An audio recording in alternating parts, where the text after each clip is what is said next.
Bonjour à toutes et à tous, chers auditeurs, et bienvenue dans ce nouvel épisode de notre voyage littéraire.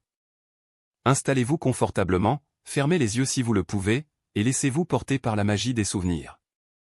Aujourd'hui, nous allons parler de mémoire, d'éducation, de ces liens invisibles mais indestructibles qui se tissent entre un maître et son élève. Nous allons explorer un livre magnifique, un recueil de chroniques pédagogiques intitulé Keohava Okwakash. Ce qui pourrait se traduire poétiquement par épingler une fleur au passé, écrit par l'auteur et enseignant vietnamien Nguyen Coa Ng. Pour commencer notre réflexion, j'aimerais vous raconter un vieux conte africain que l'auteur lui-même chérit profondément. Imaginez un habile chasseur, perdu dans une forêt dense. Disparu sans laisser de traces juste au moment où sa femme donne naissance à leur plus jeune fils. Les années passent, le deuil s'estompe, la vie reprend ses droits. Et puis, un jour, ce jeune garçon, qui commence à peine à balbutier, demande innocemment « Où est mon père ?» Cette simple question bouleverse la famille. Les frères aînés repartent en quête, retrouvent les ossements dans la forêt millénaire, et grâce à leurs talents magiques respectifs, reconstituent le squelette, la chair, et insufflent la vie à leur père. Lors du grand festin célébrant ce retour miraculeux, le père demande qui mérite la plus grande récompense. À l'unanimité, c'est le plus jeune fils qui est désigné. Pourquoi? Parce que c'est sa question, cet appel du sang, ce souvenir ravivé qui a permis la résurrection. L'auteur utilise cette métaphore pour nous dire une chose essentielle, le passé ne meurt jamais vraiment tant qu'il y a quelqu'un pour s'en souvenir. Le questionner et lui redonner vie. C'est exactement ce que fait Nguyen Coa Ng dans ce livre. Il ressuscite son passé d'enseignant, avec ses joies lumineuses et ses hontes secrètes, pour nous offrir un miroir dans lequel toute la société peut se regarder. Et ce miroir, chers auditeurs, reflète une réalité où les larmes des professeurs et des élèves sont d'une limpidité et d'une salinité absolue. Dans ces larmes scintillantes, le bon comme le mauvais peuvent se transformer en fleurs. Des fleurs parfumées qui embellissent la vie, ou des fleurs sauvages et vénéneuses qui polluent l'environnement éducatif. Entrons donc dans cette salle de classe virtuelle. L'une des premières choses qui nous frappe en lisant ces chroniques, c'est la précarité et la vulnérabilité de la figure du maître. Prenez l'histoire du professeur Toi et de son élève Koi. Un jour, le professeur remarque que Koi, bien qu'assis sagement, a le regard vide, l'esprit visiblement ailleurs. Le professeur l'interroge brusquement, le prend en faute. Plus tard, en privé, il lui demande pourquoi il était si distrait. La réponse de l'enfant est d'une innocence désarmante, à cause du petit trou sur le PAN de votre chemise, monsieur. L'enfant avait passé toute l'heure à se demander pourquoi son maître portait un vêtement troué, s'il n'avait pas de femme pour le repriser. Si cette jeune femme venue le voir récemment était son épouse. Cette anecdote, d'apparence légère, nous révèle la réalité crue du métier d'enseignant au Vietnam à une certaine époque. Le professeur n'est pas une entité abstraite dispensant le savoir, il est un être de chair, de sang, et de tissu usé. Scruté par des dizaines d'yeux curieux. La réussite ou l'échec d'une leçon peut tenir à un fil, littéralement. Cette influence silencieuse mais profonde que le maître exerce sur l'élève se retrouve dans une autre histoire fascinante. Celle du chiffre 6 écrit à l'envers. L'auteur rend visite à sa nièce, enseignante, et remarque que son petit garçon écrit le chiffre 6 en commençant par le bas.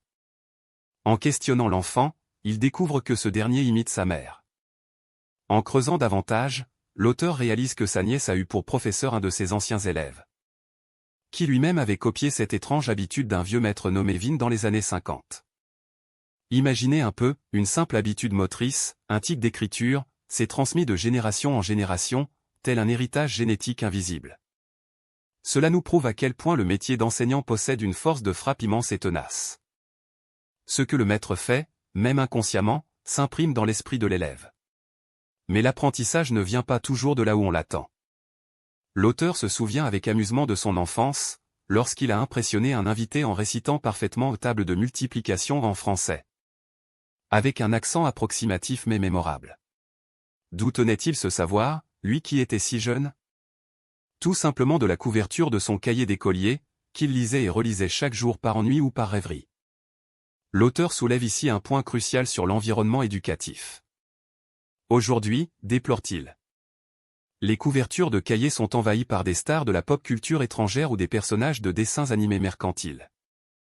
Si nous offrions à nos enfants un environnement visuel porteur de sens, des images de héros nationaux ou de citations inspirantes, nous construirions un bouclier contre l'invasion d'une culture de marché parfois superficielle. Cependant, l'enseignement est aussi un art de la scène, une performance qui exige une présence d'esprit hors du commun. Nguyen Khoang nous raconte une scène d'anthologie survenue lors de ses débuts en tant que stagiaire. Il devait donner un cours de sciences naturelles sur le microscope devant une classe bondée et un jury d'enseignants chevronnés. Pour captiver son auditoire, il avait préparé une lame avec une patte de mouche. Mais, ironie du sort, sous la pression et la panique, il n'arrive pas à régler la focale. La patte de mouche refuse d'apparaître. Des centaines d'yeux le fixent, la sueur perle sur son front. S'il avoue son incompétence, sa carrière est finie avant même d'avoir commencé. Soudain, une illumination le frappe. Il appelle un élève au hasard et lui demande de regarder dans l'oculaire flou, « Vois-tu les poils de la patte de la mouche ?» L'élève, ne voulant probablement pas paraître idiot devant toute la classe, répond, « Oui, monsieur. » Le professeur insiste, « Ils sont noirs, n'est-ce pas? Épais comme des piquants de porc-épic ?» L'élève confirme tout. Le professeur pousse alors un soupir de soulagement et annonce à la classe, « Voilà, votre camarade a vu pour vous. Maintenant, je vais vous expliquer comment fonctionne cet appareil merveilleux. » Un mensonge pédagogique, certes, mais un sauvetage brillant qui illustre la part de bluff inhérente à la transmission du savoir. Si l'improvisation peut sauver une leçon, l'excès de zèle institutionnel, lui, peut frôler le ridicule absolu. L'auteur nous ramène dans les années 60, dans une école de province. Une nuit, à 10h moins le quart, un roulement de tambour réveille tout le campus. Inquiet, le jeune enseignant demande ce qui se passe. Un collègue lui chuchote de se taire. Un quart d'heure plus tard, un nouveau coup de tambour retentit. On lui explique alors le mystère, le nouveau directeur a instauré le tambour de la réflexion. Chaque soir, au premier coup. Tous les professeurs doivent s'allonger et réfléchir intensément à ce qu'ils ont accompli dans la journée pour le peuple. Le pays et leurs chers élèves. Au second coup, la réflexion est terminée, ils ont l'autorisation de dormir ou de penser à autre chose. Cette anecdote, aussi hilarante qu'effarante, souligne l'absurdité des méthodes de gestion de l'époque. Où l'on croyait pouvoir mécaniser et chronométrer la conscience morale des individus.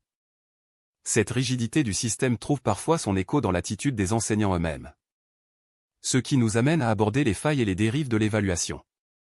L'auteur nous parle de la fille d'un ami, excellent élève, qui, frustré par une professeure de littérature réputée pour noter les copies de manière expéditive et au feeling, décide de tenter une expérience audacieuse.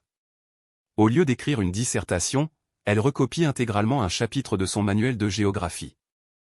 Le résultat tombe, elle obtient la meilleure note de la classe.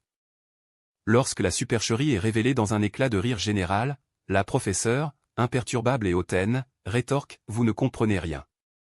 Votre camarade a écrit une dissertation en utilisant la méthode géographique. » Cette anecdote cinglante dénonce la paresse intellectuelle de certains pédagogues qui, drapés dans leur autorité, refusent d'admettre leur tort, trahissant ainsi la confiance sacrée de leurs élèves. La question de l'honnêteté et de la justice est centrale dans la relation éducative.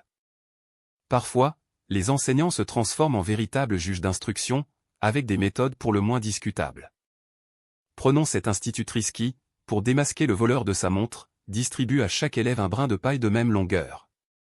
Elle leur demande de le mettre dans la bouche et annonce solennellement, « Je vais prononcer une formule magique. » Le brin de paille du voleur va s'allonger d'une phalange.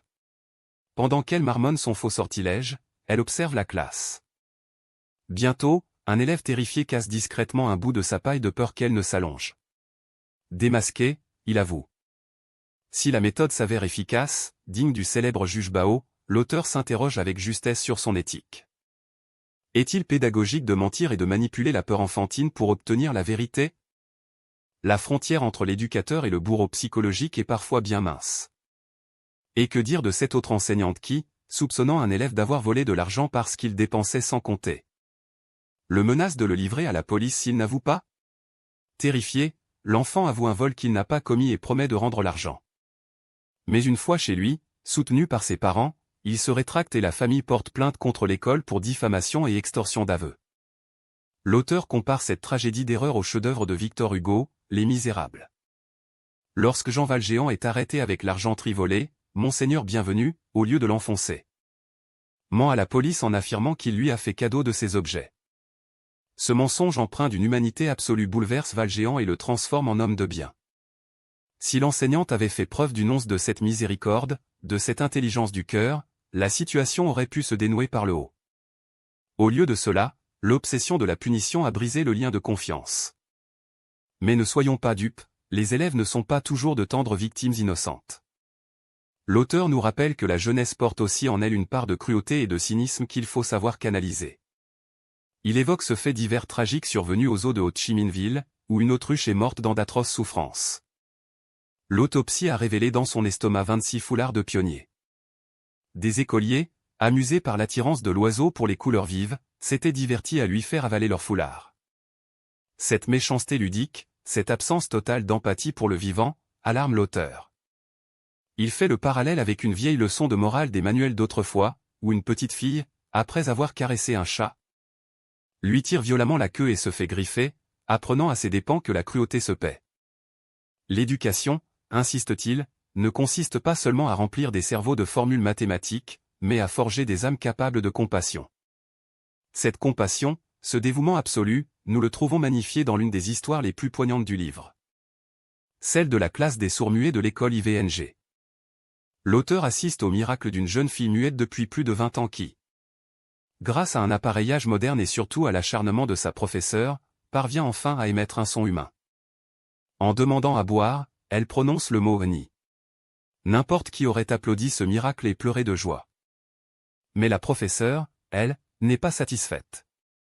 Avec une patience infinie, elle force cette langue raidie par des décennies de silence à se plier, à se tordre, jusqu'à ce que la jeune fille prononce distinctement la syllabe « Y ».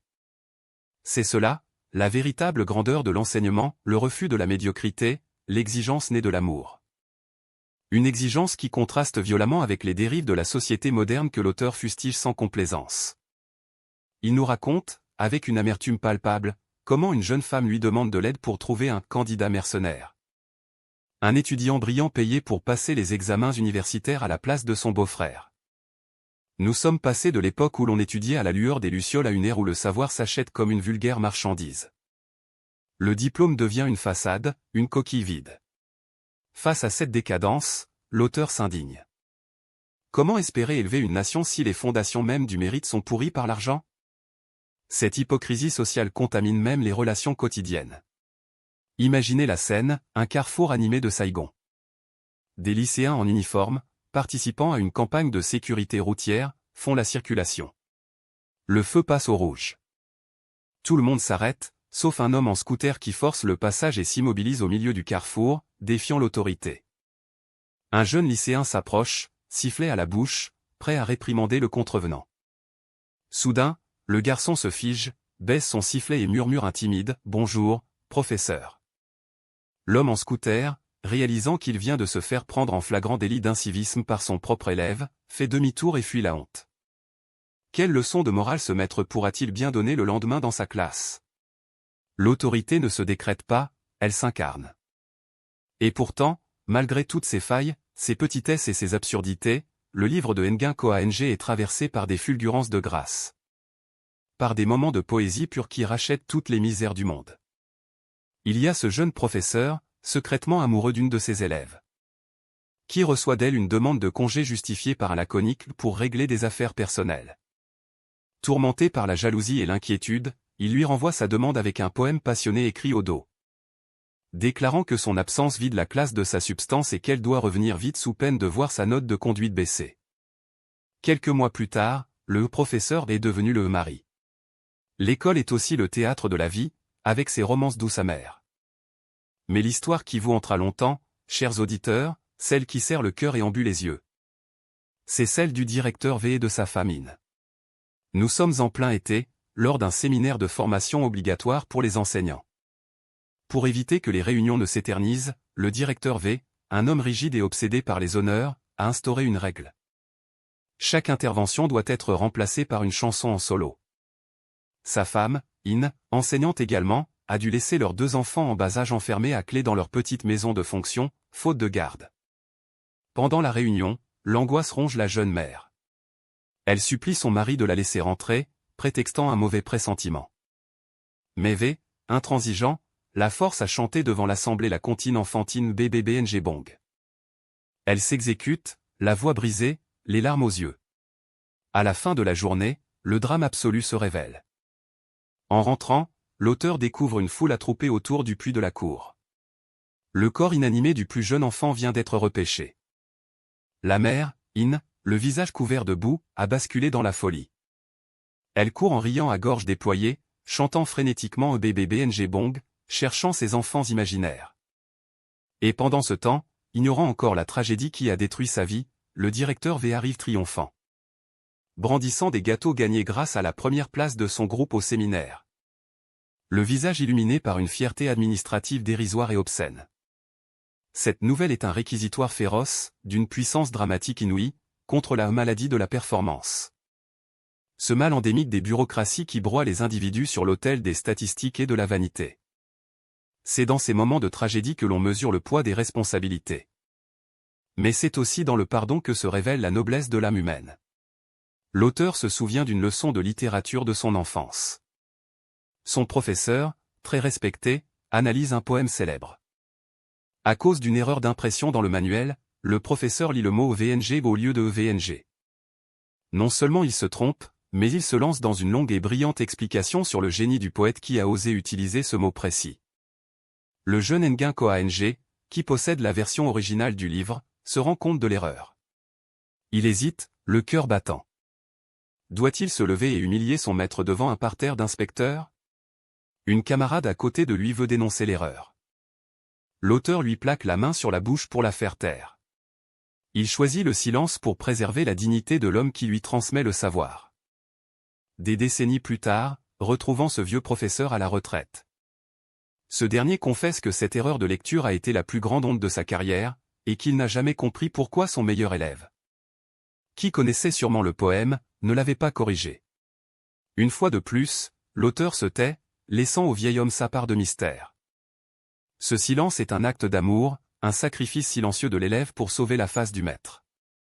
Cette loyauté, cette reconnaissance éternelle, transcende les classes sociales et les accidents de la vie. Pour clore notre voyage, laissez-moi vous narrer l'histoire du mendiant et du professeur Ng. Un jour, le professeur donne l'aumône à un mendiant cul-de-jatte qui rampe dans la rue. Pris de pitié, il lui donne l'adresse d'un ami riche susceptible de l'aider. Quelques jours plus tard, un homme élégant, marchant sur ses deux jambes, se présente chez le professeur. C'est le mendiant. Il vient le remercier. Stupéfait, le professeur lui demande ce que son ami riche lui a donné. L'homme sourit et tend ses deux bras, autrefois dissimulés sous sa chemise pour simuler l'infirmité. Pour accepter la tasse de thé que lui offre le professeur. Il révèle alors sa véritable identité, il est un ancien élève, Nguyen Ng Seki. Il avait simulé ce handicap pour tester la bonté du monde, mais surtout, il était venu honorer la leçon d'humanité de son ancien maître. L'éducation, en fin de compte, s'apparente à cela. C'est semer des graines dans l'obscurité, sans savoir si elles germeront, ni sous quelle forme. C'est accepter de faire des erreurs, d'être vulnérable, d'être parfois la cible de la colère ou de l'incompréhension. Mais c'est aussi espérer secrètement qu'un jour, des années plus tard, un adulte se souviendra d'un mot, d'un geste, d'un regard. Et que ce souvenir le rendra meilleur. Épingler une fleur au passé, c'est accepter l'héritage de nos maîtres, avec leurs défauts et leurs fulgurances. C'est comprendre que l'école n'est pas qu'une usine à diplômes, mais le creuset où se forge l'âme d'une nation. Nguyen Khoa Ng nous offre ici un témoignage inestimable, un cri du cœur pour sauver l'humanisme dans un monde de plus en plus mercantile. En refermant ce livre, on ne peut s'empêcher de penser à nos propres professeurs, à ceux qui nous ont blessés et à ceux qui nous ont sauvés. Et peut-être, l'espace d'un instant, ressentons-nous l'envie de retourner sur les bancs de l'école, juste pour leur dire merci. Merci de nous avoir écoutés. Prenez soin de vos souvenirs, chérissez ceux qui vous ont guidés, et n'oubliez jamais de planter quelques fleurs sur le chemin de votre propre passé. À très bientôt pour un prochain épisode.